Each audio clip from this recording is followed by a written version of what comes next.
সংবাদ শেষ করব নৌকা বাইচের খবর দিয়ে। ঐতিহ্যবাহী নৌকা বাইচ প্রতিযোগিতার আয়োজন করা হয়েছে পটুয়াখালীতে। এই নৌকা বাইচ দেখতে নদীর দুই তীরে ১.৫ কিলোমিটার জুড়ে জড়ো হয় হাজারো নারী, পুরুষ, শিশু, কিশোর সহ বিভিন্ন বয়সের মানুষ। বাংলা নববর্ষ ও বৈশাখী মেলা উপলক্ষে গত শনিবার শহরের লাউকাঠি নদীতে এই নৌকা বাইচের আয়োজন করা হয়। পটুয়াখালীর স্টাফ রিপোর্টার মুফতি সালাউদ্দিনের তথ্যচিত্রে জানাচ্ছেন নাদিরা সুলতানা।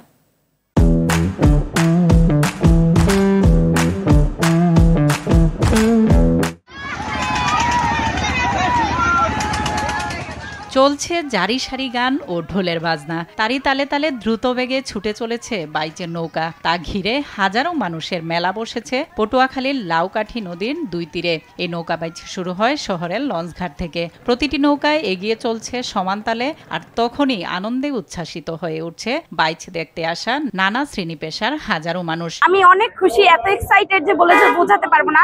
যদি কেউ দেখতো তাহলে বুঝতে পারতো। খুবই ভালো লাগছে, আমরা পটুয়াখালীবাসীরা আনন্দে উচ্ছ্বসিত। আমরা চাই যেন প্রতি বছর এই খেলাটা যেন আয়োজন করা হয়। বাংলা নববর্ষ ও বৈশাখী মেলা উপলক্ষে প্রতি বছর পটুয়াখালীর লাউকাঠি নদীতে আয়োজন করা হয় এই প্রতিযোগিতার। এতে অংশ নেয় গোপালগঞ্জ, মাগুরা সহ বিভিন্ন এলাকার 4টি নৌকা। তা কাছ থেকে দেখার জন্য অনেকে নৌকা ও ট্রলার ভাড়া করে ছুটেন তরির সঙ্গে সঙ্গে। আমরা চাই এই ধারাবাহিকতা অব্যাহত থাকুক, প্রতি বছর এভাবে নৌকা বাইচ আয়োজন করা হোক। এই ছোটবেলার নৌকা বাইচ আসলে এখন পর্যন্ত সেটি ধারাবাহিকভাবে চলছে।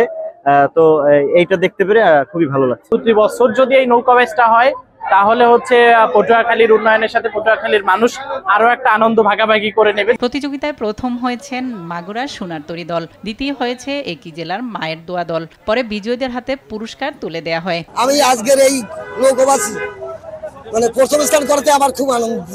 অনুষ্ঠানে প্রধান অতিথি হিসেবে উপস্থিত থেকে নৌকা বাইচ উপভোগ করেন দুর্যোগ ব্যবস্থাপনা ও ত্রাণ প্রতিমন্ত্রী।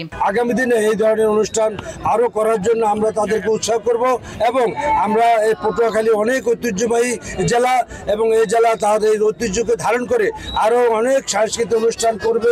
আগামী প্রজন্মের কাছে গ্রাম বাংলার ঐতিহ্য ও বাঙালির সংস্কৃতি তুলে ধরতে নৌকা বাইচের আয়োজন ধারাবাহিকভাবে অব্যাহত থাকবে, এমনটাই প্রত্যাশা সবার। নাদিরা সুলতানা, RTV।